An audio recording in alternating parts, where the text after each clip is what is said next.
Welcome everybody to the NJIT Cyber Psychology Spring Seminar Series. My name is Dr. Julie Ancis, and I'm the director of the Cyber Psychology program at the New Jersey Institute of Technology, otherwise known as NJIT. The Cyber Psychology Seminar Series is designed to showcase the many different facets of research and scholarship within the field of cyber psychology. The series features some of the nation's leading experts at the emerging intersection of psychology and technology. A bit of housekeeping before we get started. Please keep your mics muted, and we're going to go till 12:30. And Dr. Rizzo has agreed to take questions and answers in about the last 30 minutes or so of the seminar. Please put your questions in the chat with the word Q or question in the prefix. I'm able to differentiate it from comments. So now I'd like to introduce Dr. Albert Skip Rizzo, who is a clinical and neuropsychologist and director of the University of Southern California Institute for Creative Technologies Medical VR Lab. He's also a research professor in both the USC Department of Psychiatry and in the School of Gerontology. Dr. Rizzo conducts research on the design, development, and evaluation of VR systems targeting the areas of clinical assessment, treatment, and rehabilitation. He has directed the development and implementation of the virtual Iraq-Afghanistan VR exposure therapy system for combat-related PTSD, and is involved in translating these simulation assets for PTSD assessment and prevention. His cognitive work has addressed the use of VR applications to test and train cognitive functioning. In the motor domain, he develops VR game-based applications to promote rehabilitation in persons with CNS dysfunction, such as stroke and traumatic brain injury. He is also involved in the creation of artificially intelligent virtual human patients for clinical training and for creating online virtual human healthcare guides. In 2010, Dr. Rizzo received the American Psychological Association Award for outstanding contributions to the practice of trauma psychology for his work on VR exposure therapy for PTSD. And in 2015, he received the Society for Brain Mapping and Therapeutics Pioneer in Medicine Award. In addition, he was recently awarded a presidential citation through the Society for Military Psychology in APA for his contributions to the study and treatment of PTSD using virtual reality. In his spare time, Dr. Rizzo plays rugby, listens to music, rides his motorcycle, and thinks about new ways that VR can have a positive impact on clinical care by dragging the field of psychology, kicking and screaming, his words, yes, into the 21st century. The title of his talk today is 7 Ways in Which Clinical VR Will Change Mental Health Care. It is my honor to have you here. I'm so excited, as I know so many other people are as well. So take it away. It's all yours, Dr. Rizzo. All right. Well, thank you for that unwieldy introduction. I hope I can live up to that. Sometimes I don't. So let me get started with sharing my screen, see if we can accomplish that technological challenge here. All right. Let's see. I think we're almost there. All right. How is that? Can you see thumbnails? Yes, we could see it. Okay. All right. Now PowerPoint will cooperate. Here we go. All right, welcome everyone. I'm very happy to have been invited for this presentation. I guess I'm going to talk about the 7 ways that I think VR is going to change the world of mental health. And it's been a long slog. I could actually have said all the stuff I'm saying today in terms of the vision 25 years ago. in 1995 when people started to really think about the potential for VR applied for clinical purposes, VR beyond all the hype and all the excitement and gaming and all that. But back then the technology was very immature. It basically sucked. But people hung in there and moved along and continued to evolve things. And I'm happy to say that this talk is a lot easier to give now because we actually have two things. We have technology that's caught up with the vision, and we've got, pretty legitimate collection of scientific research to back up some of these claims, or at least, provide a roadmap for the future. Hopefully you'll see that in this talk. But keep in mind, psychology has been around for about 125 years, allegedly as a science of human behavior and of the mind and so forth. And in that work, psychologists have studied how humans behave and interact in the real world. Well, now we have a whole new field of cyber psychology where we're looking at how humans behave and react in a virtual world. And in a lot of ways, I think there's tremendous similarities when VR is done right, but there's also a capability and a power to do things that I hope will continue to amplify the delivery of clinical care. So with that little brief historical context, the 7 areas that I'm going to talk about today is overcoming fear, recovering from traumatic experiences, experiencing less pain, rehabilitating motor function. I'll spend a little bit less time on that. Exercising and relaxing, less time on that. Testing and training cognitive function, and benefit from virtual human interaction. So a lot of the work I'll present today from our lab is from the USC, University of Southern California Institute for Creative Technologies. And our lab is the Medical Virtual Reality Lab, or MedVR lab, interdisciplinary group of folks. And since 1995, we've been studying psych, cognitive, motor, and virtual human areas of application for the use of VR.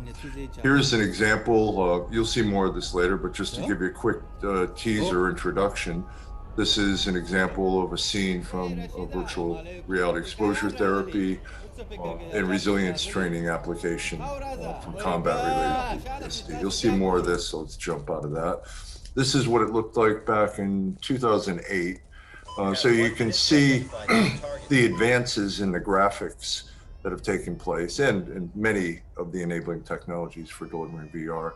In this case, this was really taking something built for exposure therapy and then building a bunch of cognitive tests within this immersive environment to study attention, memory, executive function, but all within an ecologically relevant, for a service member anyway, context. And do it in ways that go beyond, digit span or end-back tasks, which are very good tests, but I think we can go beyond, as I hope you'll see later, in using VR. We don't just do military work. This is from 1997, I think, a 3D projection system for testing and training mental rotation. Developed a bunch of visual spatial skills testing and training. It was back then, computer graphics, if you think 2007 or 8, and that last video sucked, well, it was pretty bad. It was pretty rugged back then, but we could do blocks pretty well. So we were able to do a lot of tests and different applications in the visual spatial domain where you didn't need to create these functionally realistic and relevant environments. You could just play with the blocks or targets. This was around 2003, a virtual classroom. You'll see more of this at the end today for testing cognitive function, particularly attention processes, and our original work targeting kids with attention deficit hyperactivity disorder. You have to pay attention to stimuli on the board, respond when you see a certain target or sequence of letters. Meanwhile, we got distractions flying around the room, like in real life. And what you're seeing here is what a child sees as they turn their head in a virtual reality head-mounted display.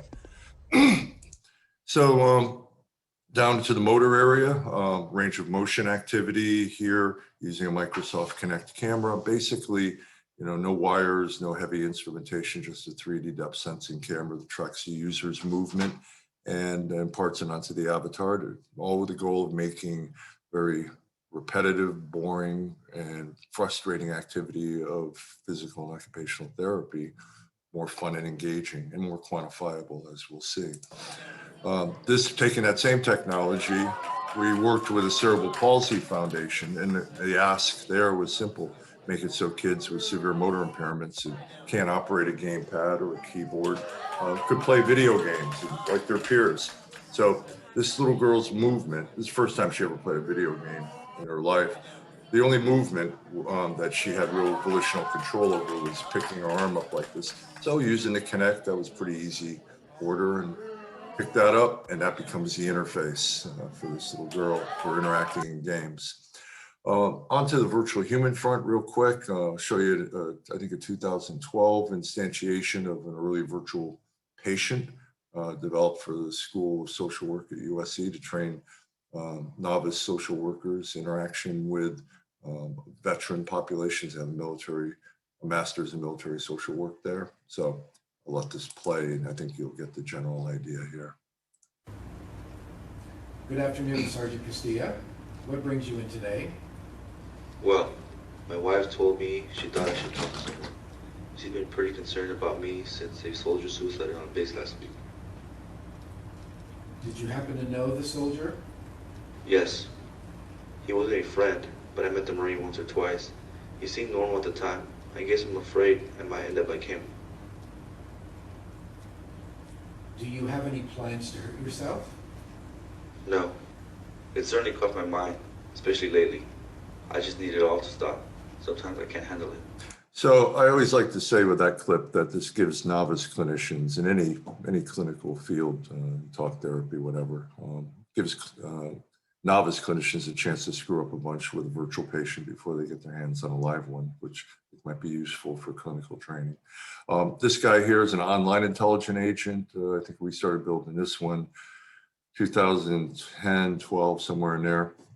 And basically it was for the Army. They wanted something that would basically be a healthcare support agent for service members and veterans and their families that didn't know where to turn or who to talk to about some of the issues they may be having, didn't even know if they had issues with PTSD and so on. So you could go online and talk to this guy and ask questions about PTSD, and he'd respond verbally, as you'll see.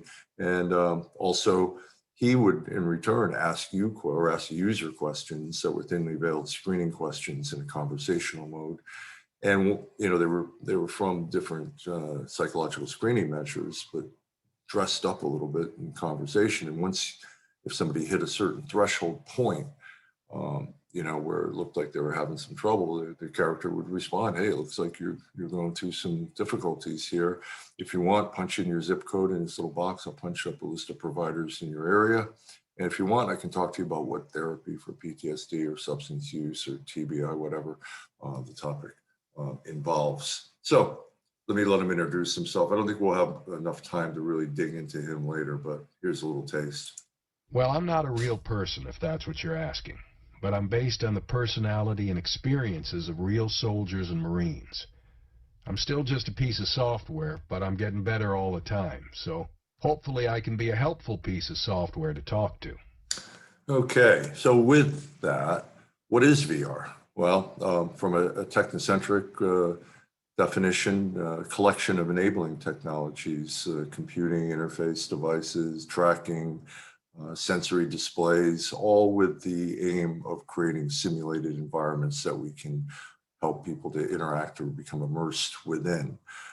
More human-centric definition, which I kind of like, is more based on human-computer interaction, or ways that support people interacting with computers or complex data in a more naturalistic fashion, so that we're not limited to taking advantage of the power of these boxes by just simply hunting and pecking on a keyboard or using a mouse. Best metaphor in mental health is aviation simulation. So just as an aircraft simulator serves to test and train piloting ability under a range of controllable conditions, we can test, train, teach, and treat psychological, cognitive, motor function, and and so on. And it's for students of psychology, it's the ultimate Skinner box. Okay, so when we think about VR, a fellow up the road wrote a book in the 90s on VR, Greg Burdea, and he cited the 3 I's of VR that I think is still pretty relevant: immersion, interactivity, and imagination.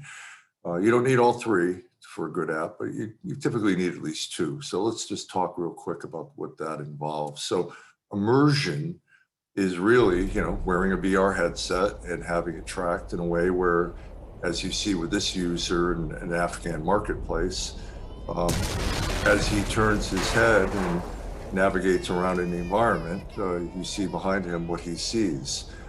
So you're immersed in the environment.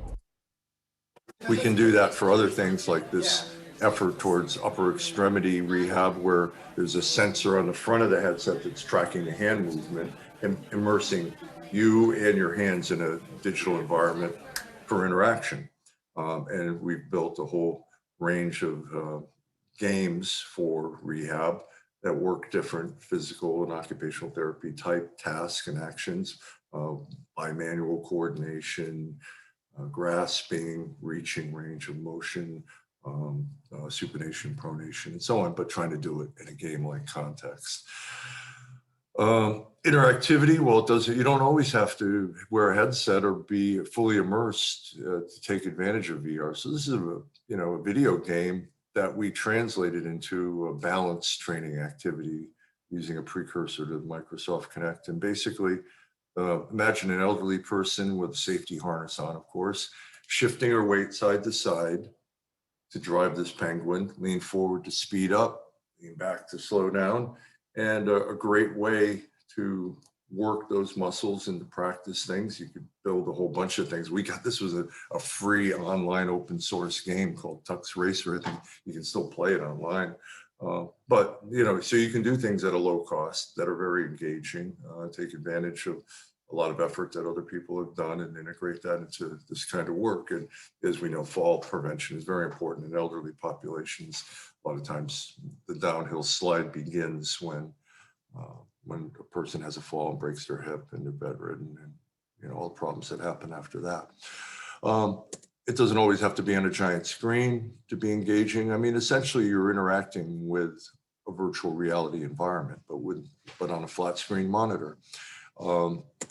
And that is particularly useful when it comes to interaction with virtual humans. Now, what you're going to see here, you could deliver this in a headset and create out the whole 360 environment, but sometimes you don't necessarily need that to attack the target that you're aiming for.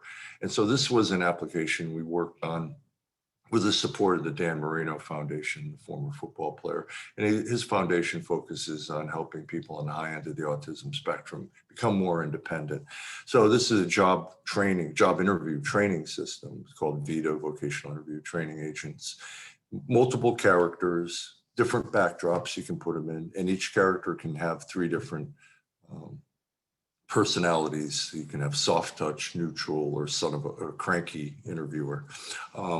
And so here's this character in this backdrop in the soft touch mode. I'm glad you're here. In a minute, we'll get into some questions about the job. But before we do, why don't you just tell me about yourself? So we could make her neutral or cranky, put her in a bit different backdrop, but for illustration purposes, here's a different character, a different backdrop in cranky mode. This is an entry-level position. I guarantee there will be things you won't like about this job. That said, what's the most important thing you think you're looking for in a job? Okay, we'll see a little bit more of this later on when we talk about virtual humans. So since 1994, when VR got its clinical traction, primarily with specific phobias, exposure therapy, this is a short list of the areas where VR has shown added value as an assessment tool, and tool for intervention, or tool for scientific research. It is a short list. People are coming up with new ideas all the time in this area, very vibrant field. And the reasons for this are myriad, but I'm not going to spend a ton of time going through this. There's a whole talk on VR assets, but can be kind of boring unless you're a VR nut.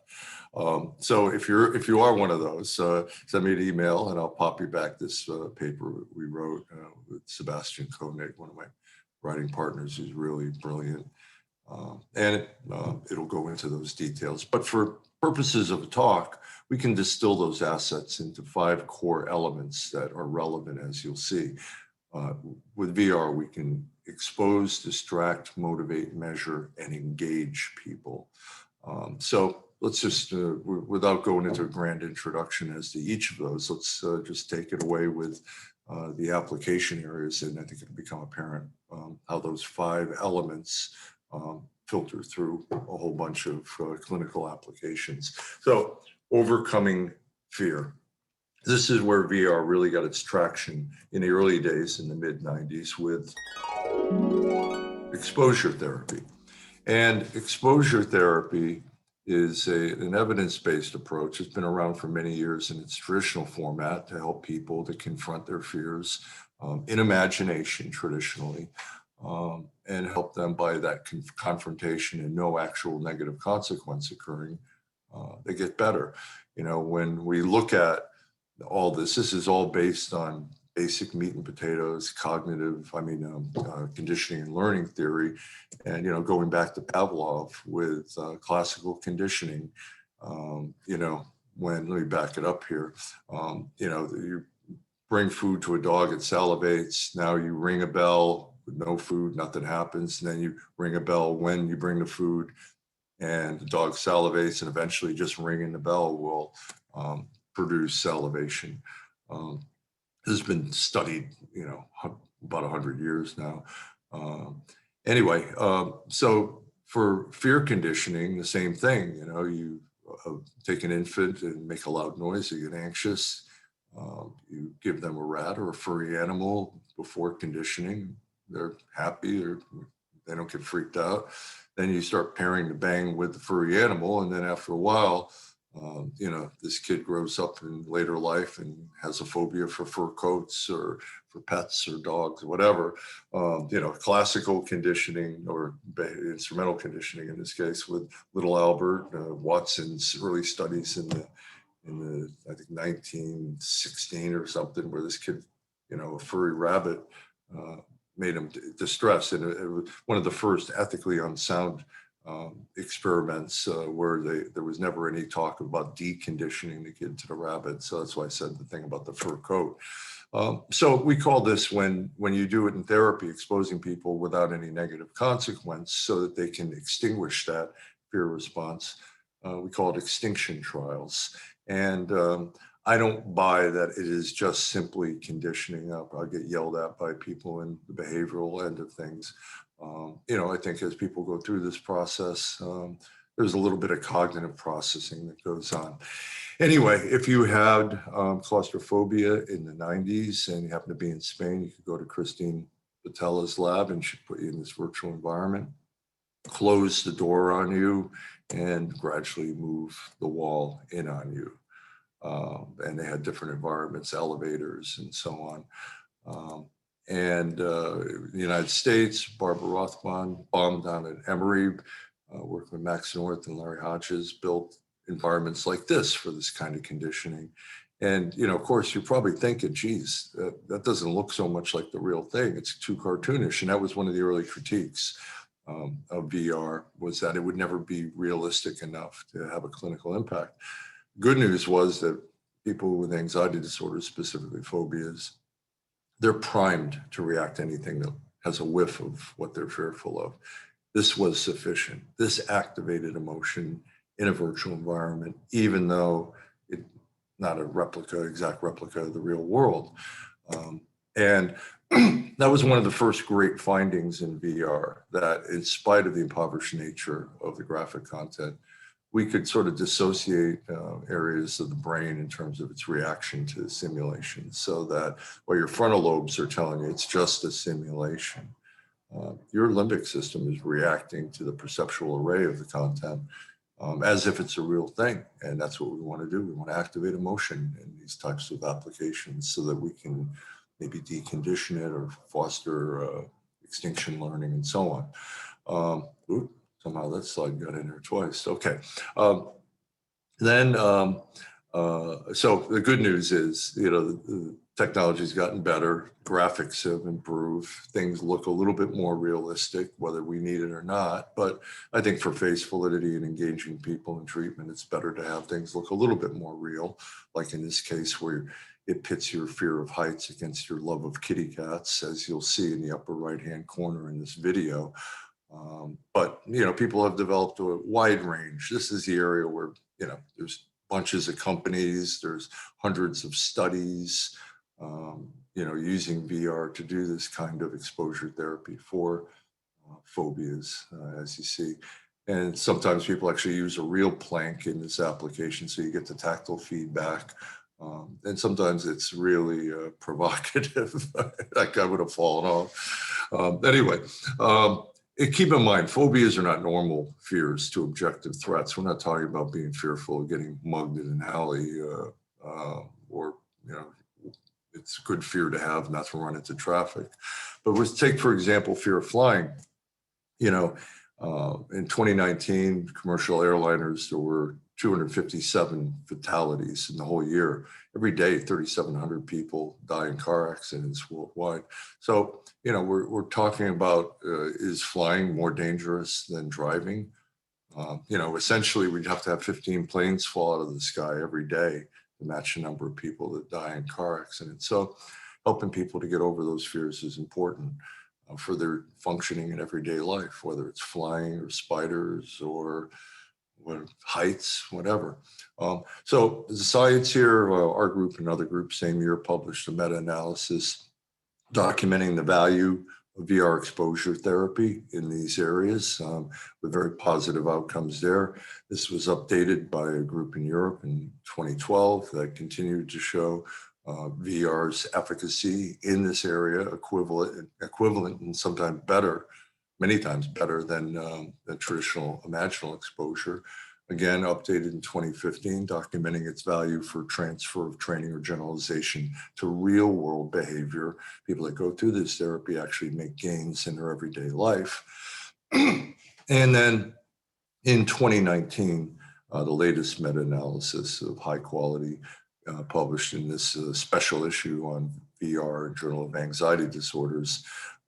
It just underscores that, we're not talking about a science fiction dream here any longer. It's an evidence-based approach that's effective and equal medium and sometimes better for exposure therapy.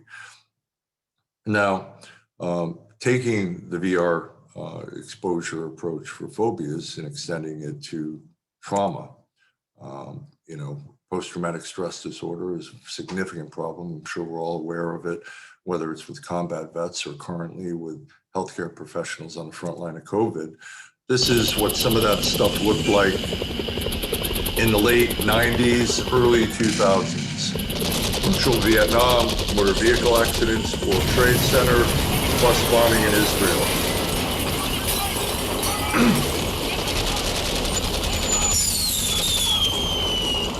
So we weren't the first ones to come up with the idea, but in 2003, with the growing concern in 2004 with this paper, we started to think, well, maybe we should be prepared. We don't want to have another Vietnam on our hands with a lot of veterans coming back with problems that were essentially unaddressed at the time.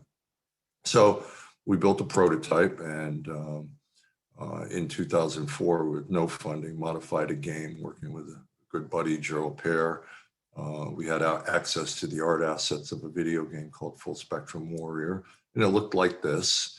And we made it so you could click on a keyboard and add ambient sound.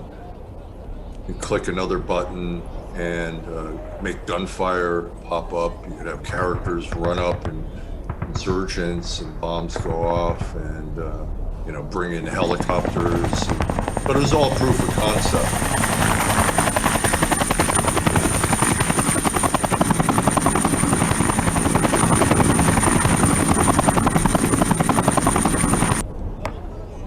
In 2005, we got funded by the Office of Naval Research and built the first clinical version of this. 4 worlds, Afghan and Iraq driving, a Middle Eastern city, A U.S. thriving environment, desert thriving, toe in the water for exposure therapy.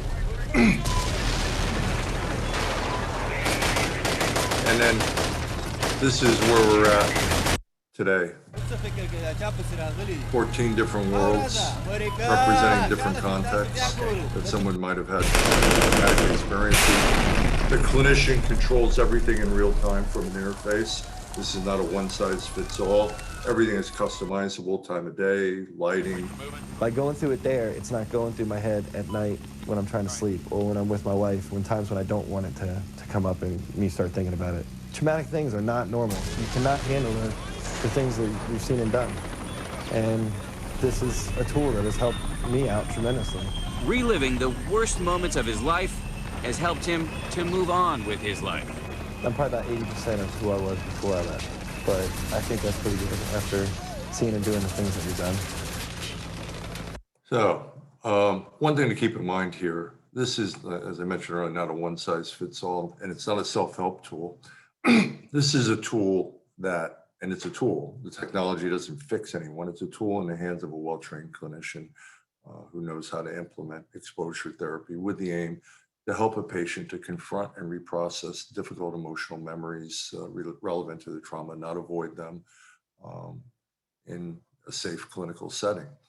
So the way we do that, there's a clinical interface for one of the scenarios where you can change everything, introduce elements. This is an example where the clinician is actively engaged, listening to the patient, narrating their experience and mimicking it or trying to come close. It'd never be an exact replica, but it's close enough to activate emotion. You know, that's a key thing here. It's not just throw somebody in VR and they get fixed. It's a tool that the clinician uses to implement this type of therapy. You know, we have different things, bass shaker platforms running sound through so you feel the vibration of a Humvee motor or a bomb going off, scent machines, props. We're working with a scent machine now that really low cost and really state-of-the-art future thing to add in, because we know that scent is relevant for emotion and memory. And for some patients, it just brings them right back when they smell gunpowder, cordite, or diesel fuel, and so on. We also let people navigate holding a mock weapon when they're on a foot patrol scenario with a controller on the weapon. You don't fire. It's not a shooting, not a first-person shooter. But that adds the sense of immersion when people are on a foot patrol. When we did user testing with the first prototype, vets said the gamepad was fine for driving a vehicle, but when you're on foot patrol, if you don't have your gun in your arm, you know, it's unnatural and distracting. Also playing around, this is from a group we're working with in Norway that got access to this omnidirectional treadmill to see if embodying the user walking as the interface in the environment is going to add any value. So the research in PTSD, first clinical trial, open clinical trial, first 20 treatment completers. It was really a safety and feasibility trial, but we got very good clinical outcomes. That was very encouraging. Of the 16 no longer met PTSD criteria. The four did not benefit from the treatment. More recently, other groups using the system, it's been deployed to over 100 sites. Deborah Beidel's work with intensive therapies, you know, done rather than weekly 10-session, 10-week treatment, done all in 3 weeks. You fly into Orlando and you stay at a hotel, and every morning you do VR exposure. In the afternoon, you do a mix of traditional, what they call trauma management therapies, but a mix of customized interpersonal therapies to help the person beyond just this conditioning and learning and maybe cognitive reprocessing element. Get really powerful effects and minimal dropout. You know, if you're willing to fly into Orlando and live there for 3 weeks, you're pretty motivated. So there might be a bias here for treatment effects. But anyway, Barbara Rothbaum's group at Emory showed these effects not only endure post-treatment, but once somebody kind of gets right at the end of treatment, they start to engage in life in ways that is more healthy, and they continue to get better. In that study, they also looked at physiological startle response as an assessment of clinical outcomes, showing, again, progressive declines that were matched to the the clinical symptom outcomes as well with cortisol reactivity, a stress hormone, reductions in that area, trying to make it more engaged, make it more objective, the diagnostics. A couple of clinical trials have taken place. In these large trials with the old version, we found equivalence to traditional exposure therapy. This trial, which is under review right now, randomized control trial, showed really good outcomes. I can't really go into a lot of detail because it's under review, but one thing I can say is that we found VR to be more useful for people with comorbid depression with PTSD, because it served to activate them in their trauma narrative and focus on it. And, keep in mind, this is hard medicine for a hard problem. So it's not playtime with VR, even though some patients may come in thinking that. Also in the first randomized control trial, we found both the traditional prolonged exposure and VR led to reductions in suicidal ideation as well. A bunch of studies have used our content to look at measurement of PTSD based on, biomarkers, physiological variables, and cortisol and so on. I think there's a bright future there as well. Mike Roy at Walter Reed did a study looking at pre-post exposure therapy in terms of brain activation when confronted with provocative stimuli, and found changes all in the direction that you would theoretically expect to see changes in the brain in these areas. A small study though, I think 18 people. We need more work in that area. So aside from comparing this with traditional methods and making it like a horse race to see what's better, I personally think we're getting to a point where we might be able to better predict who would benefit from traditional imaginal therapy and who would benefit from VR. So we're getting to that point. We've got to find the best treatment for the client and engage the client in some choice. People do better in PTSD therapy when they feel empowered by having a set of options presented to them, engaging with the one that they choose. So, that's a good thing. But one thing we do know, or we're getting more towards knowing, is that this may have value for breaking down barriers to care, for drawing people into therapy that might not ordinarily seek it, particularly digital generation service members and civilians, as you'll see. And in the last randomized control trial done in New York, and actually done in 3 sites, but led up by Joanne DeFede at Cornell Weill, we asked people at informed consent, after they consented to be in the study and everything was explained, that they would either get prolonged exposure and imagination or VR. And then we asked them, if you had your choice, you're going to be randomized because it's a clinical trial, what would you pick? And almost 77% would have picked VR. So a little bit of incremental evidence that there's some value in this that people might see in terms of drawing people into therapy. Now, more recently, we had a project where we wanted to address military sexual trauma, a big problem in the military. And so we were funded to do a safety and feasibility trial, and we found out from our interviews with patients that most sexual trauma in the military is not happening in the trenches of Afghanistan right now. It's happening at US bases and in civilian areas while they're in the military, but they're still in the civilian world. And so we built a whole set of civilian contexts as well as amplifying our military settings. And as I said, safety and feasibility trial, everybody was really concerned. We don't want to re-traumatize people or make it worse. Good news was with the 11 completers in this trial, we found not only no critical incidents, no negative side effects and so forth, but we found statistically significant and clinically meaningful reductions in PTSD symptoms in this study. But, small sample, but still encouraging, and encouraging for translating this to civilian sexual trauma exposure therapy.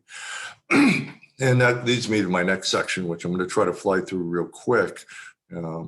And that is, plenty of trauma in the world. So can we start applying this for other populations. First responders, worked with a group in New York affiliated with Google, and they funded development of police de-escalation content to put people in these simulations to teach police officers how to de-escalate a situation rather than provoke further problems. These are 3 of the different scenarios that they've developed and are being tested as we speak now. We also have a project here in LA, same concept with LAPD and the RAND Corporation. And basically, we're looking at de-escalation as getting a foot in the door with police mental health. You know, police are ground to a nub every day with stress exposure.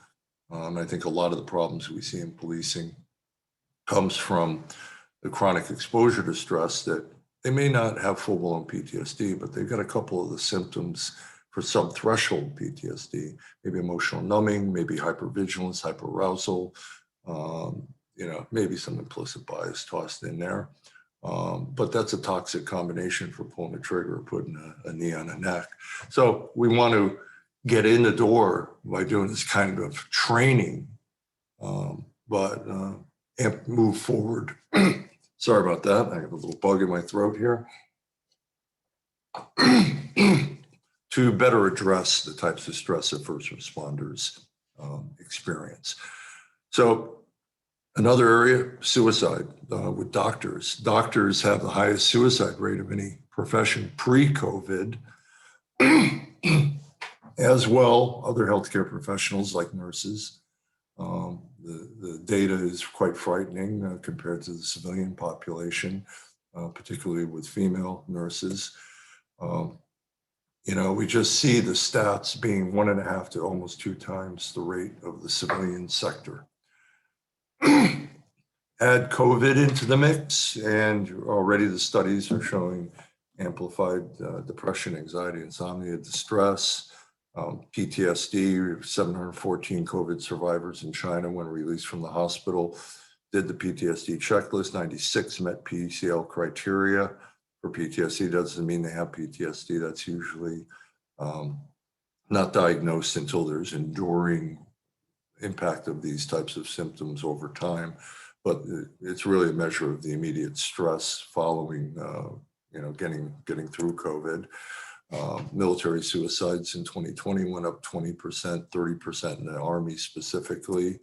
Opioid usage in tests, in COVID tests, where they did blood tests and they did de-identified data tests. They found 35% more fentanyl, 44% more heroin. In that study, another study out of China, same kind of effects, increases over time in the early part. Who knows where we're at right now, but we do have some new data. But people are starting to pay attention to this, that both survivors and folks on the front lines of COVID may have some residual problems. And a very small 3-person study looked at helping people overcome their fear of everyday things following COVID using VR, with some positive results, but just a toe in the water here. So certainly there's a big market here. As I mentioned, every day there seems to be new things. This came out February 18th, a study in Italy showing with this data collected, I believe 30 days, at least 30 days post COVID, so to speak, 30% had PTSD. When you compare that with residents near World Trade Center, there was 20%. Sorry about that. So our lab is focused on trying to take everything we've learned from the military and different applications and translating it to addressing the COVID mental health challenge. So a couple of things, I don't have the sound on any of these things. I just want to give you examples. It's a cross-platform approach with online healthcare support agents that you can talk to privately, anonymously, and for professional healthcare providers to examine caregiver burnout, secondary PTSD through this interaction, mobile applications for health and wellness, and VR exposure therapy when needed, as well as standalone headset delivered mindfulness, meditation, and other kinds of things that can be delivered on a headset. Doesn't require a computer. A $300 Oculus Quest that can be, a workhorse for delivering this stuff in the home, hopefully with supervision of a therapist or a clinician. So that's sort of the future. We're aiming towards moving this to the civilian sector. These are all projects that we've done with the military. And we see this as an important area to be digging into with these particular areas that we think are going to need targeting. If you want more detail on it, just send me an email. I'll send you a preprint of this chapter we wrote, from combat to COVID to COPS.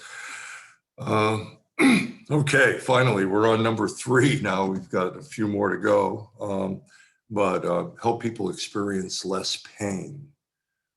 That's one area where VR has really shined. The theoretical basis, always starting with theory, looking at theories of pain perception by manipulating the attention to pain. You can actually reduce the perception of pain by occupying attention elsewhere. A lot of research in this area over the years. And Hunter Hoffman in 1999 started doing research with burn victims who had to get daily wound care, which is very painful, hard to medically manage. And he compared an already distracting method of playing a Nintendo on a flat screen monitor versus playing video game in a VR environment in a Stone Age VR headset there. And the good news was, not only on the left there, pain perception was markedly less in 5 core areas. With VR, and the effect endured over time. On the right, you see physical therapy following skin grafts, where they wanted to see if this effect would endure over time, and basically found that it wasn't just a novelty effect of the first time you did it. It continued to have this impact up to 7 sessions. These findings have been replicated over the last 20 years, as you'll see here. Okay, so a meta-analysis expert review, looking at this, continuing to show over the years benefits in the research in this area.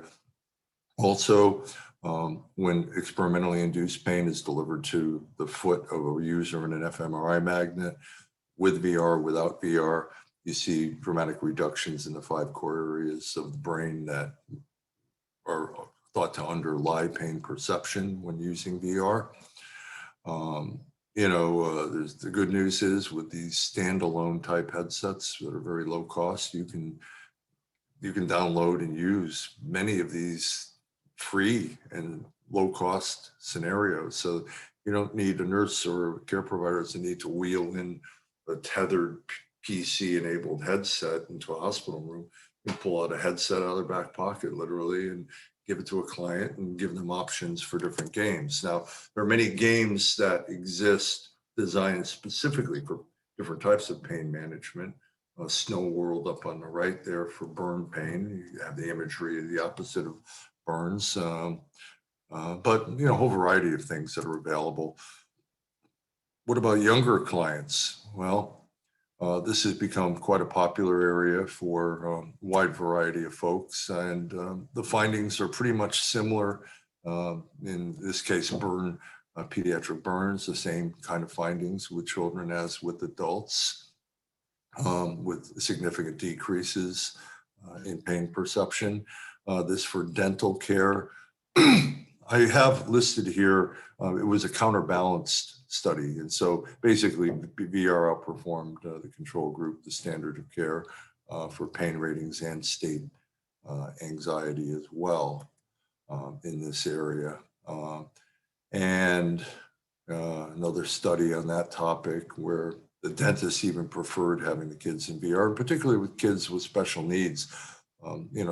Sometimes kids with autism, getting them to go to the dentist, that's a nightmare. They freak out. They're being, in their world, they're being impinged on. I mean, going to a dentist is no picnic for anybody, but real challenges. And in fact, In needle and IV insertions, another big area, and particularly with kids with special needs.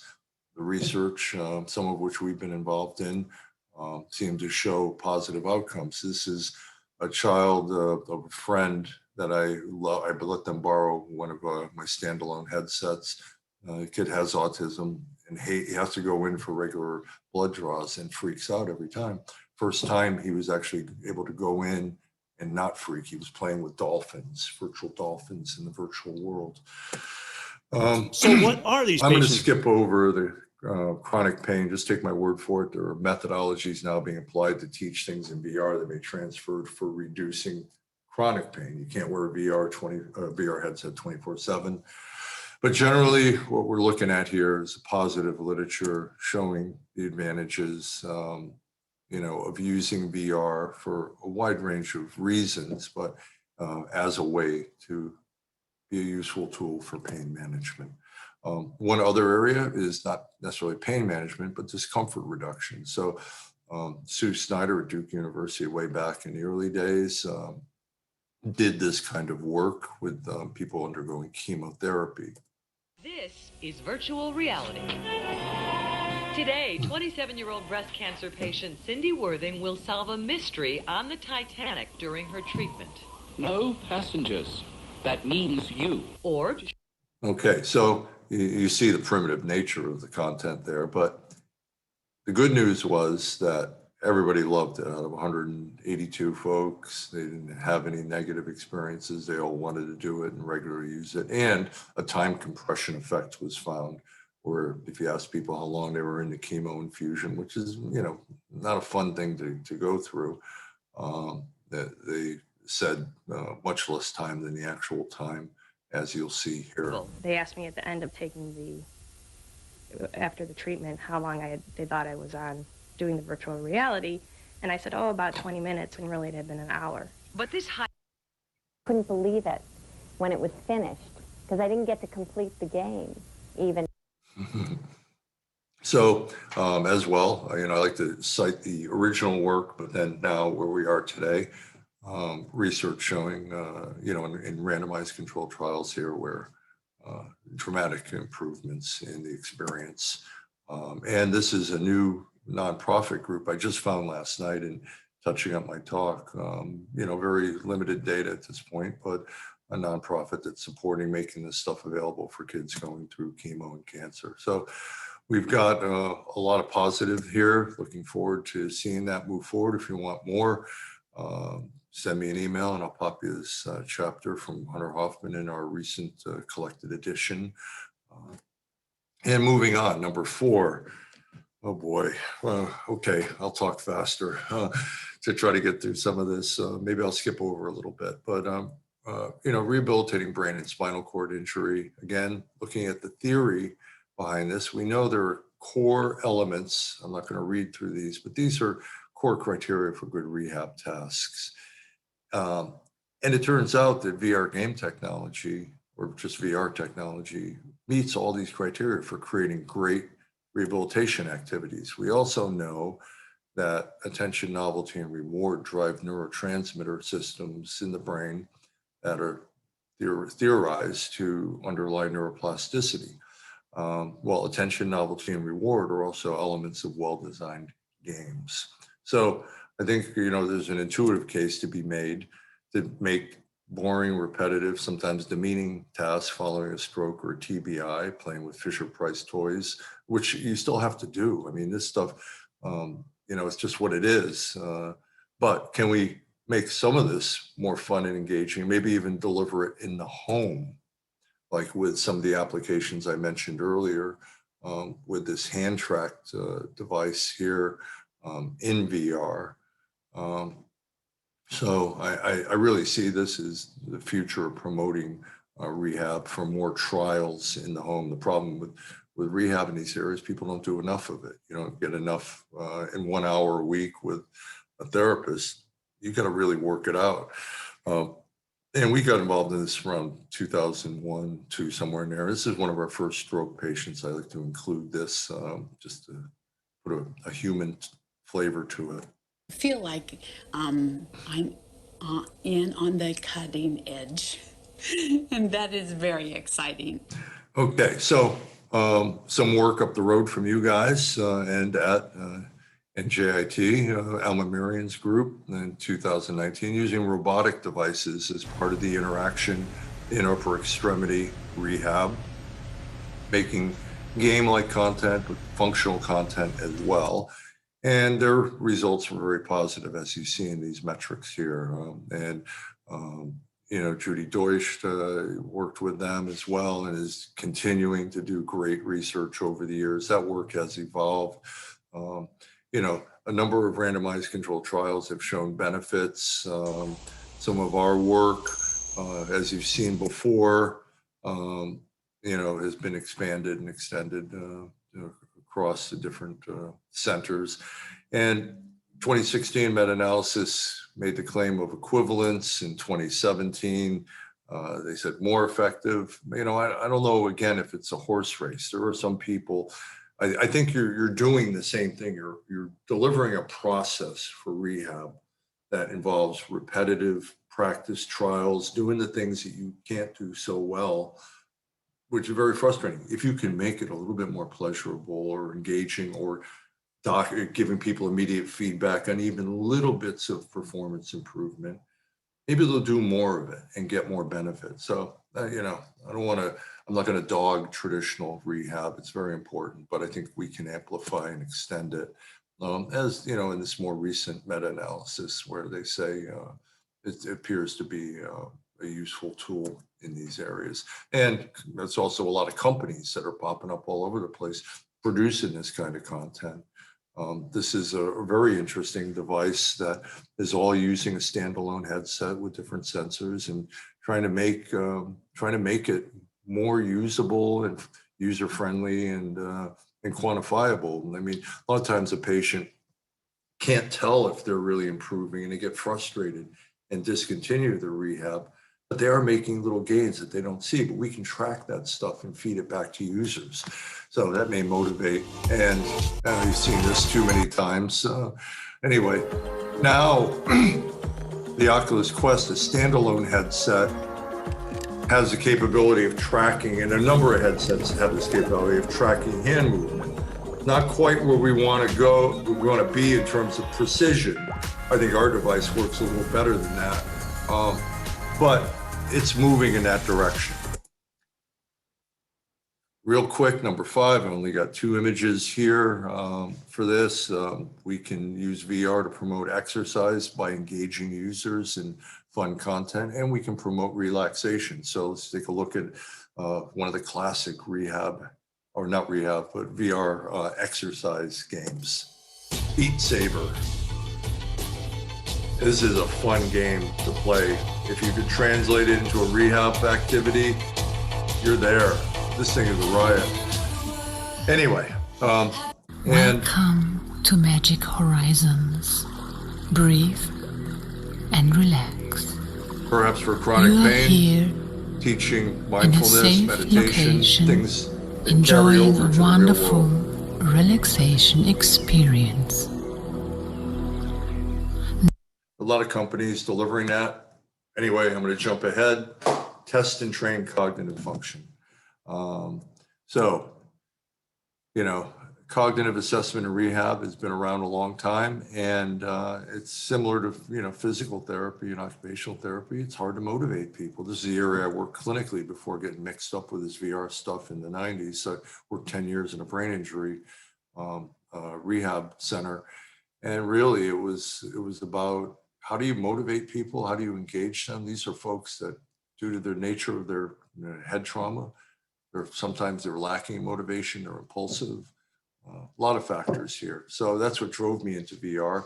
And around the same time as the phobia work, people started building functional environments for testing and training people's functional, or cognitive and functional activities. So this environment on the upper left, I want to focus on, because in 1994, it was developed as a training tool for people at a developmental center with intellectual impairments that it basically had a hard time with daily living skills like going to a supermarket and finding things. So they built a trainer for that purpose. And then they took people to the actual supermarket that this was modeled after and saw generalization, transfer of training compared to a control group, an active control group doing another type of activity. And so basically this was the first study to show that what was learned in VR could transfer to the real world with people in a clinical category. Of course, you know, it's gotten much better in terms of the computer graphics, and my colleague Sebastian Koenig has developed this virtual kitchen, wide range of activities for testing and training functional skills across a wide range of central nervous system related clinical conditions. There are companies popping up all over the place developing games that might not be directly relevant to everyday activities, but are fun and engaging and test your cognitive function in an embodied way, because now we've got these headsets with good tracking. We can not just make it a cognitive task, but an interactive task that engages folks. Our work with the virtual classroom, this is what it looked like back in the old days with our evil teacher there that kids didn't like. The next student programmer I had at the time, I said, fix her up a little bit, and he gave us Barbie. We didn't have a lot of resources at the time, but basically this is what it looked like in 2000 when we first started testing it. You know, we had a very primitive classroom. Children had to pay attention to what stimuli were appearing on the board and hit when they saw a certain sequence of letters. Meanwhile, we had distractions playing in the classroom. Well, you already saw this video, so I'm not going to belabor it. 2003, it got us a real upgrade.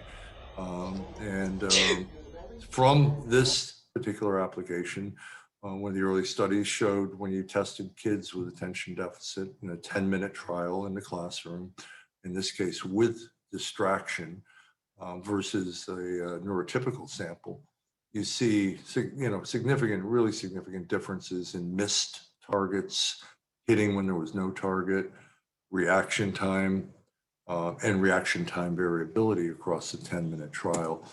And one of the cool things with VR is that in addition to the cognitive stuff, we can use the tracking technology in the headset as a measurement of the hyperactivity component in this condition. How much are they turning their head and looking around and fidgeting and so forth? We actually use trackers on the hand and ankle as well.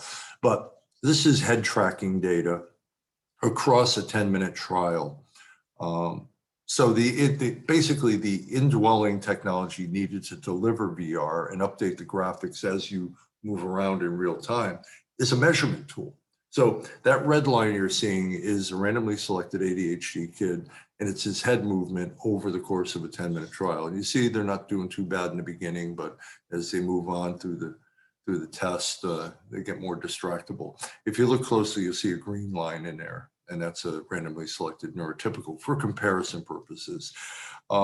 And so, our research showed that, doing this test with and without distraction really amplified the hyperactivity component. But the cool thing with VR is that we can translate that kind of data into something that's really intuitive for, say, a parent or a healthcare professional to see. So in this example, we took that same data that you saw in the previous slide and applied it to these little avatar heads. These are kids looking at the blackboard.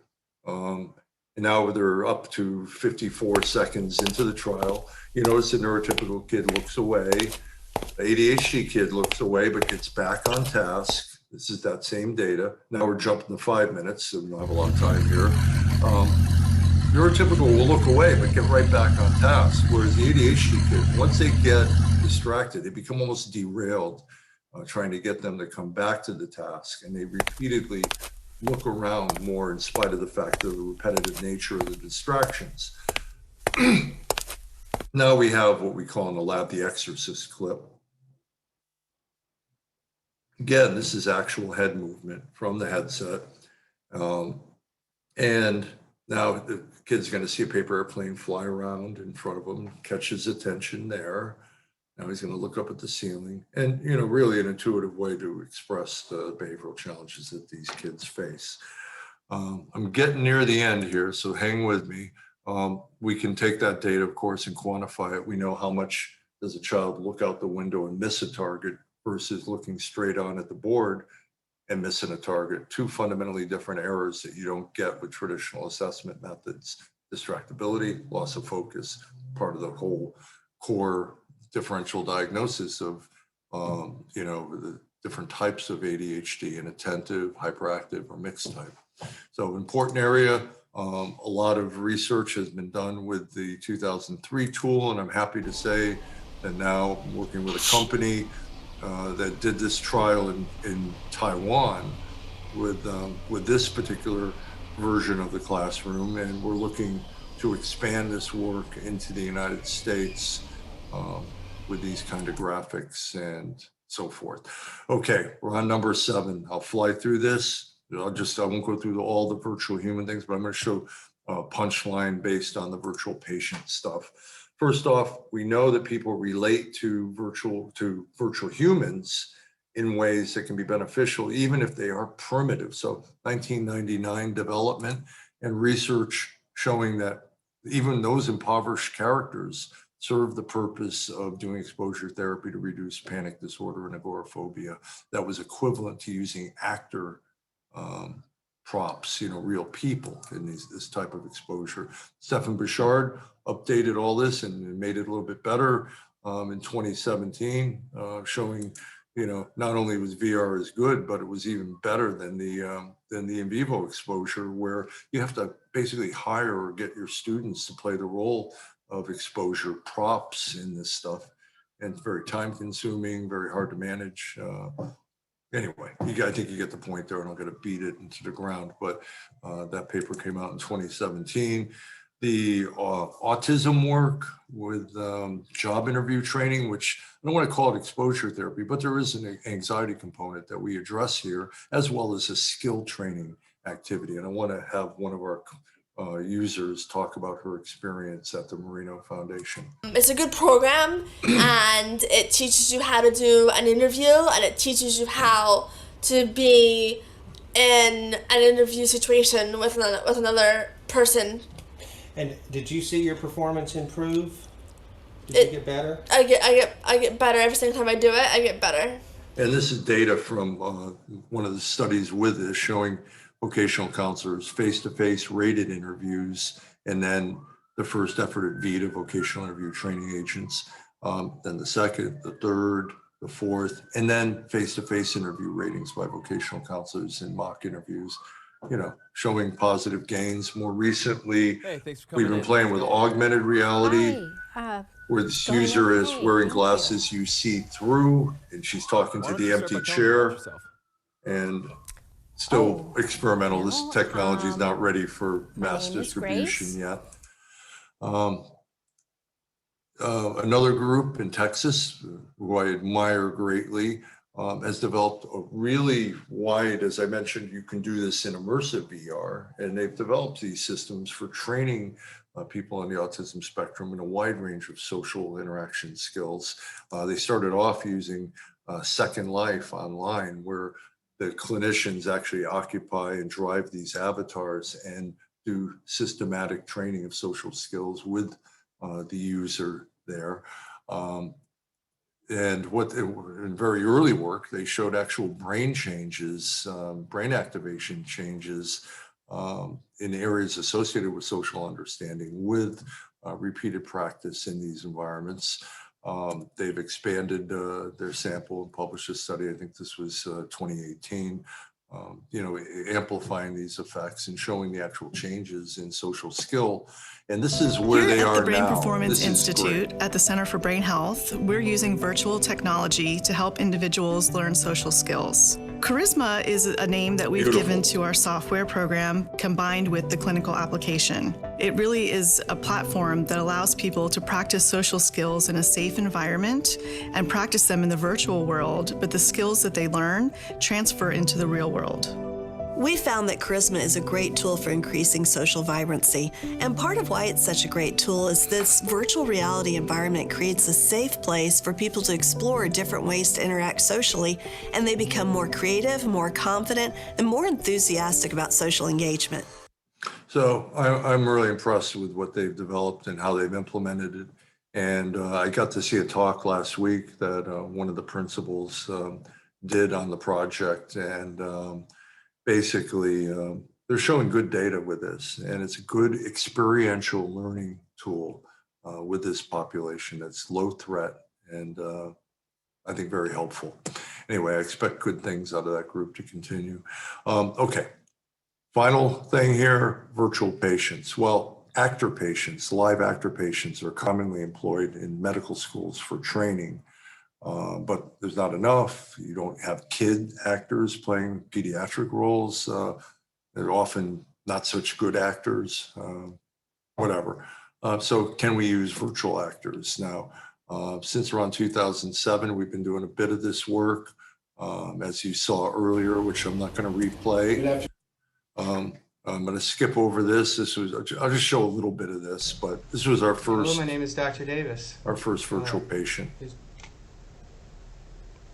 Hello. What brings you into the office today? Something bad happened that night. I'm sorry to hear that. Can you tell me what happened?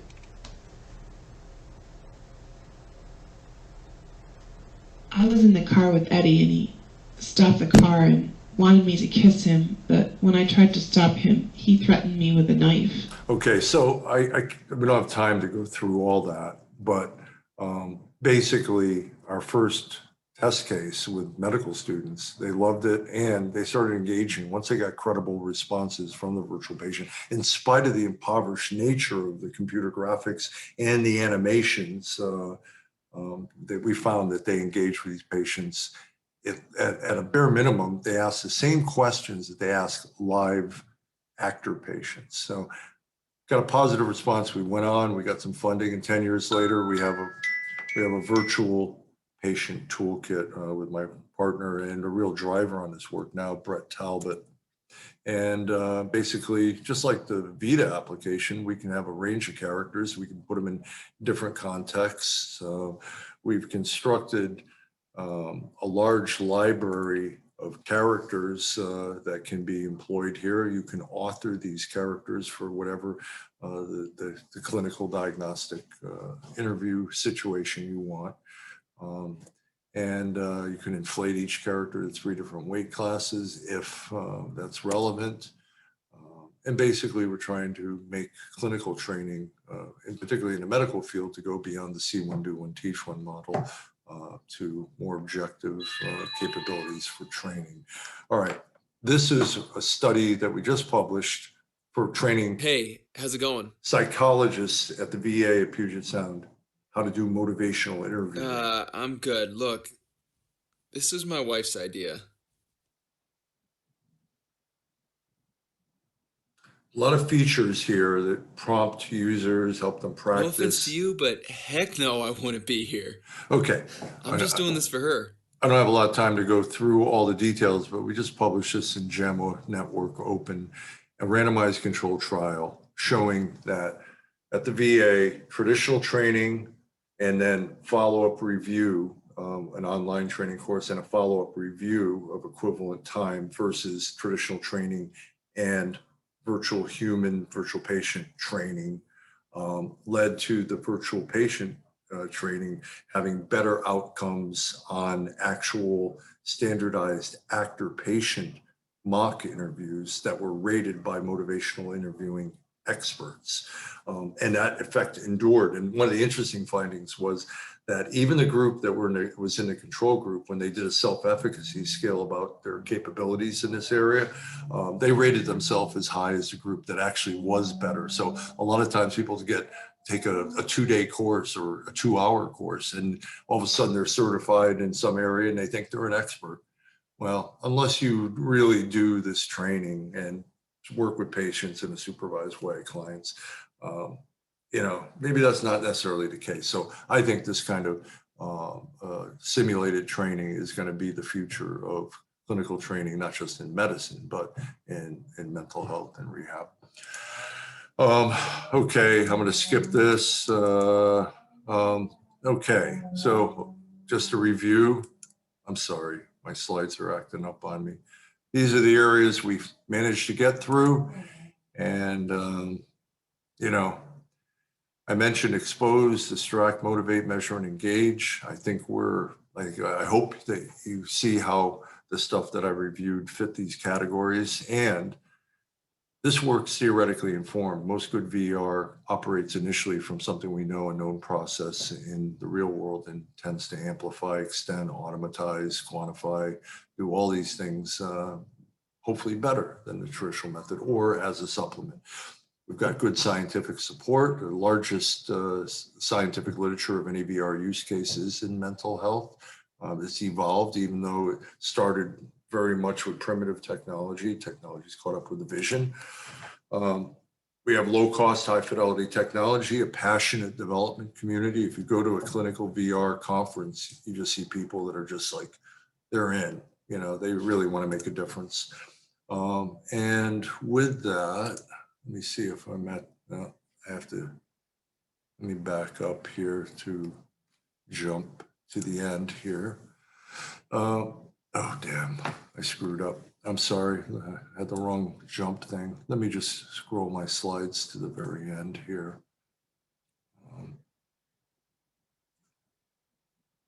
I think this is the last one. I'm not gonna go with that, we'll go here. Okay, this will be 1 minute to get through this. Clinicians are starting to get it. This is from 2013, where VR was ranked 4th out of 45 options that psychotherapy experts predicted to change the face of clinical care in the next 10 years. Business models for this are very optimistic. Of course, video games and entertainment is the lion's share of the market, but healthcare comes in second at a respectable 5.1 billion, updated by 2027 of 8.03 billion market. So there's a market for this stuff, and this company's been around virtually better since the mid 90s, but in the last 5 years, more companies have emerged in this space than in the previous 20 years. So a lot of energy in this field. There's a scientific community that's emerging with conferences going on all over the place. As I mentioned, some of these events are really inspirational in building a community. And a shameless promotion, collected set of chapters on this area. You can go on Amazon and get it, but if you're a starving student, just send me an email. I might be able to slip you a PDF of the whole book, but don't tell the publisher. So VR for the young at heart. I think there's value in the future for children. This was my first standalone headset that I brought home. I think it was 2015 or 16. And my niece and nephew on Christmas Day playing around, fighting with each other to get it. But a couple nights before, when I flew into Connecticut, and my mom waited up for me at 3 in the morning because my flight was delayed. First thing I did when I got in the door, she was waiting up, and I said, I need a beer, and Mom, you got to try this VR headset. So here we have my mom at 84. It's so real. My God, it looks like my backyard, my yard with the snow. Oh, Lord in heaven. How they ever can create this. You know what? I'm hanging onto the sink because I'm afraid I'm going to fall down the cliff. Yeah, honest to God. You feel like, if you step off, you're going to fall right in there. Holy mackerel. And one last pitch from my mom. If you're watching this, please fund my son's research so that he can take care of me in my old age. Anyway, if anybody's interested, send me an email. I make all my slides and videos available. They're large files, but put them on a download site. Sorry, I went a little bit over, but thank you for your time and attention. I think we got, I'll stay as long as needed if anybody wants to stick around if they have important questions. So let me turn this thing off here. Yeah. Okay, here we go. Okay, Skip, that was fantastic. That was a lot to get through. You've done so much work, so much important work in this area, and I think the applications are just endless. Love your mom. We already got a comment. She's adorable, and she is. So one question is from Hillary Cash. How do results compare to EMDR? Well, you know, EMDR has been around for a while in its traditional form, and it's finally getting some of the recognition, even though there's, you know, a lot of people still, old school kind of folks still have questions. Is it just the exposure or is it added value in it? You know, people can have fights in academia about this stuff, but bottom line is it's being recognized as a evidence-based approach, and it is in Europe, and it's being increasingly recognized by major trauma, ISTSS and APA as potentially evidence-based. We haven't run a controlled comparison with EMDR. We've had EMDR folks say, can we use your system and modify it to do EMDR?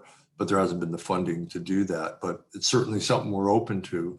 You know, I like to go with theory and follow the science, but you know, I'm very much into exploratory work to see how we can push the limits in these areas. So if you have an interest in this, you know, reach out to me.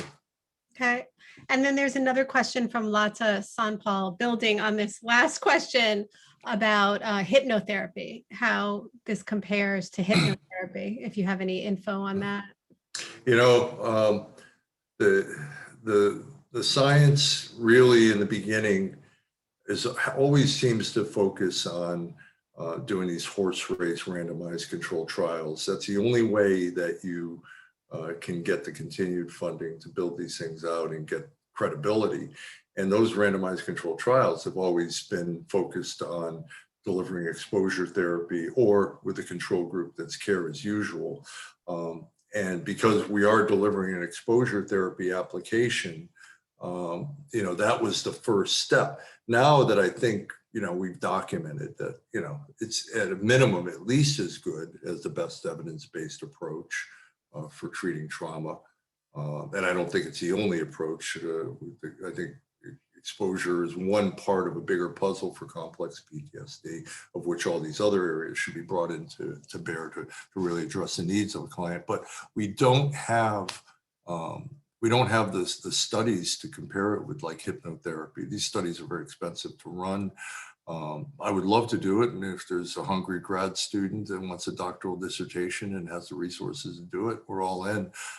But this is an important area. And you know, as far as hypnotherapy goes, you know, I showed that mindfulness training app, but there's like 10 or 15 companies producing this kind of content to support meditation.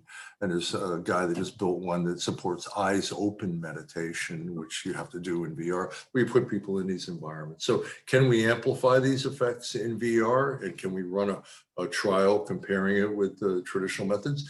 Who knows? Maybe traditional methods, closing your eyes, looking inward, maybe that's a better approach than being in this environment. But maybe being in these idyllic environments may draw more people into the process of hypnotherapy or mindfulness meditation, so forth. And these are there's 1,000 careers worth of research waiting to be done. As I said earlier, psychology has been around as a science studying things in the real world for the last 125 years or so. We're only really 20, 25 years in with studying this in VR. So we've got a lot of things. And just like with the finding about the comorbid depression being better treated with PTSD in VR than traditional exposure, we have to do these studies where we can begin to better predict who's going to benefit and what we need to add into the mix to target it for the specific needs of an individual client. not a one size fits all. So I would love to see that kind of work evolve. So related to what you're saying and your experience with this and your reading of the literature and actually doing this, what do you see as the most helpful, especially thinking about trauma, the most helpful dimension of a therapeutic approach to pair with VR? Would it be the relaxation component? Could you say anything about that in your experience? Well, as part of the standard prolonged exposure protocol, you teach breathing exercises as a tool to use in your everyday life to reduce stress and anxiety. I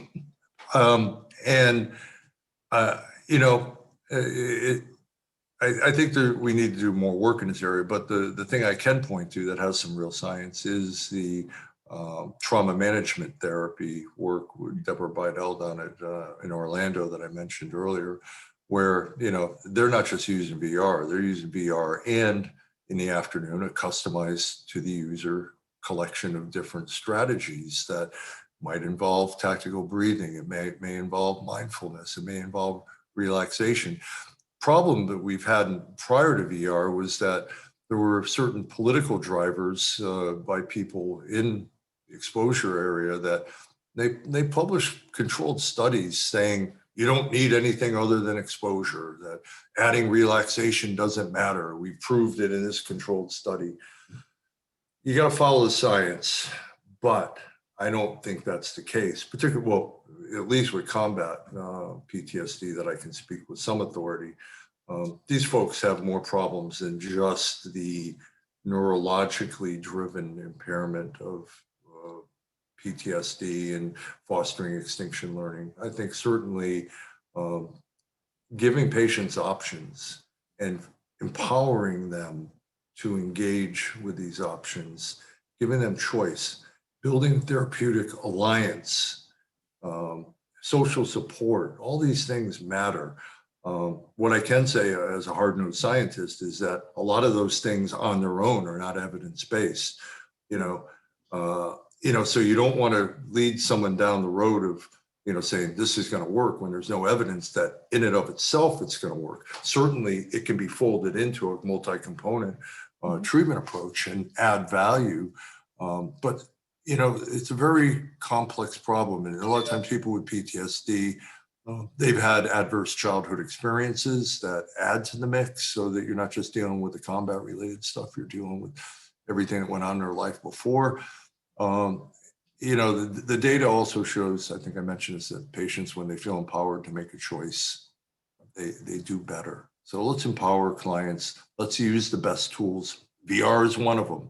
Maybe VR can deliver some of these other methods, or, anger management. We can do role play anger management stuff in VR. And I think that experiential learning for learning strategies for assertiveness will far outstrip reading a chapter in a book or giving people a brochure on assertiveness versus aggressiveness. So in the end, I think building relationships with your clients, therapeutic relationships, is very important. A lot of times in the beginning of my work at the VA in the 80s with Vietnam era vets, they'd look at me and say, you just got out of grad school. What do you know about what I went through? And it was a hard sell. But with the VR element, we have clients that they say to their clinician, I feel like you understand what I went through. Because they don't use the term co-construction, but you've co-constructed my world and seen it with me. And building that therapeutic alliance, we know from research that the therapeutic alliance accounts for almost as much of a chunk of the variance of clinical outcomes as the actual treatment applied.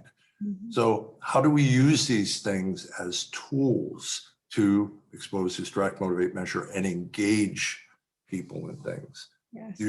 Applying these to other areas, whether it's VR or other methods, bring that into the mix, multi-component, I think, is being a good clinician. I noticed somebody asked about elderly in the chat. I think there's there's a whole talk on that. But I can say there's like one company called Mind VR, MYND, look it up on Google, Mind VR, and they create environments to provide respite for people in care facilities where they like the pain distraction, discomfort management. They can, a care provider can go into a client's room. They're in the doldrums of the four walls that they live. Give them a headset, have a touchpad, and say, "What do you want to do today, Mr. Jones? Fly fishing in Idaho, or you want to go to the top of the Himalayas, or do you want to play a little fun video game with butterflies or with first-person shooters?" Older people don't just like little soft things. But anyway, you can do that, and the user just has this great experience, and there's initial data to support that. There's a number of care applications developed for elderly folks, but as I said, that's a whole nother talk. That would be number 8, I would say, of the 8 ways that you'll come back and you'll do 8. Dan Pevney asks, what can you say about VR and OCD treatment? We got approached by a fellow at UCLA back, I think it was 2005-06, to develop these things, but we never could get any funding. I believe there are groups doing this, like with a virtual home, where you've got to be able to leave the home without checking, other scenarios where, it's a contamination, OCD stuff, and so on. I haven't seen the force of the literature, but just like Q exposure for addiction, for relapse prevention and so forth, is showing some traction now from that exposure thing. Didn't have time to talk about that one, but the process is there. If you buy into an exposure or experiential learning practice model, certainly if you have the development dollars, or if you find a company that's built these things out, it's a reasonable thing to take on. It might not appeal to everybody. Some folks like their meat and potatoes talk therapy, fair enough, but some folks may benefit from doing it in the simulation, just like we see with people with phobias and PTSD and Q exposure for addictive behaviors. So I have a question that relates to Hillary Cash's question, and it seems that she's left, but where do clinicians get training to effectively use VR? I was wondering also if you have a sense of how many applied psychology programs are really using VR, AI to train their clinicians. My sense is it's not enough yet. We're not at that point. I think many of the older professors, I'll put me in there, are not necessarily trained in VR and AI. So it makes it challenging for them to even consider, right, the importance of it in today's world. I want to hear your thoughts on that. Yeah, it is spotty, but we're seeing more and more. Certainly there are computer science and a number of places. I know Annenberg School of Communication has a VR course. But, psychology, we got to drag it kicking and screaming into the 21st century to take advantage of this. I'm amazed that our virtual patient thing has not been picked up. It's been picked up by a school of social work for online training, and COVID's driving some of this. But certainly, are we going to be using the 19th or 20th century methodologies? At least, people going through clinical training should be at least aware of this stuff, and maybe drive the research a little bit. But as far as direct training, it is spotty as well. In certain areas, like with our PTSD thing, we do 2-day trainings at VAs, and that's sponsored by a New York City foundation called Soldiers Strong, that actually donates all the equipment that any VA would want to run the VR exposure. They'll donate the equipment, and they'll pay for the 2-day training, have people fly in to a central location. We just started doing this right before COVID. We did one in North Carolina and one in Texas, and then COVID shut us down. But that's one example. It might serve as a model for this. Maybe that's what my future, as I ride off into retirement at some point, is going to be just going around doing, 1 or 2 day trainings on this stuff, hands-on training. I don't know, I'm not quite ready for that. Those who can do, those who can't teach. Well, that's a really bad thing to say. Oh, it's all as good. well. No, I mean, good point. I'm also surprised that we don't incorporate more sort of virtual patient training in our training of psychologists. And I think back to some of those folks that I had early on as patients, and I sometimes feel sorry for them because I was relatively inexperienced, right? Well, when I was in graduate school, first year up in Binghamton, I took a couple of classes in therapy, not much. It was mostly an empirical clinician things. I was taking a lot of hardcore experimental courses, but read a few books, read some papers, of course, maybe role played once or twice in a therapy class. And then second year, I'm seeing clients. I'm thrown into a room with a client with a significant problem. And yeah, my supervisor is behind the glass wall or reviewing my audio tapes. But, in that first year, I should have had online virtual patients that were evolved, that I'd have to check in every week and do a session. And, expert clinicians can author these things. And then, maybe 3 months down the road, they throw in a curveball, something that the patient finally feels comfortable telling you that changes the whole course of therapy and gives you an idea about what therapy is. So you at least walk in with a little bit of confidence and certainly experiential knowledge beyond what you read in a book or hear in a PowerPoint lecture. That's by PowerPoint. Nina Costantino asks, good afternoon. How about grants and funding for cyberpsychology and treatments for trauma using VR? Well, with with grants, it's a heck of a lot of work writing up proposals with low probabilities. NIH, I haven't had very good luck because, I want to build technology and then run a clinical trial. They want to just pay for the trial. I was very fortunate in that I was at an Army-funded research center, the Institute for Creative Technologies, and I got significant funding from the Department of Defense and the VA to do a lot of this work during a time when nobody was funding VR. Now it's opening up. There's a lot of SBIR grants that are relatively easy to get, even through NIH. But I've actually gone the route now of running around with a tin cup to foundations to help support this, like the Soldiers Strong group. And, I do some consulting in private industry, like with the virtual classroom, where they have investors who want to build out this stuff. And they have deeper pockets than what you might get with a $250,000 NIH grant. They have the pockets to develop it and do the hard spade work of doing the normative data collection that you need for a neuropsych test. So there's, if you're going to be an academic, you got to dance to the tune of in clinical areas with NIH and so on, and you got to learn good grantsmanship. I haven't been that good at it, but I've managed to charm the military out of some money to build this stuff. I'm hoping, whether it's foundation money or government plus-ups are coming back, and we're in line for some of those. These called pork, but we're in line for some of that, particularly with the COVID healthcare professional burnout project, to maybe get money that way.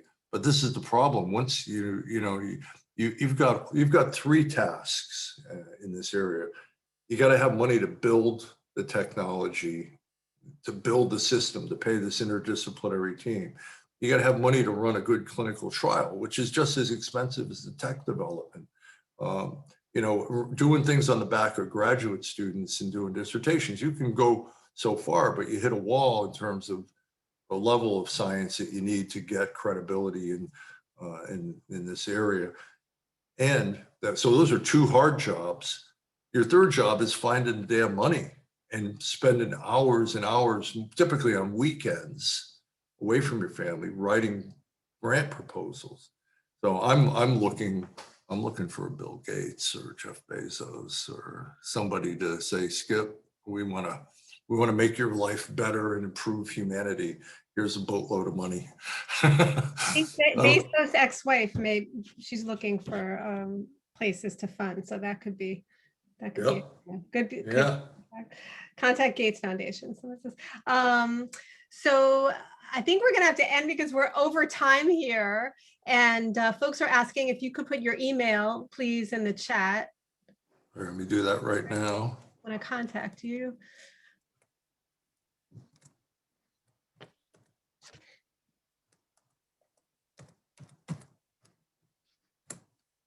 There you go. Pretty Right. simple. Thank you. So I love listening to you, and I'm so appreciative to you, Skip, for joining us, for giving us so much time and energy, and providing us with really fascinating information about the future of psychology, but present day of psychology as well. So thank you again. It's my pleasure. Thanks for having me. Sure.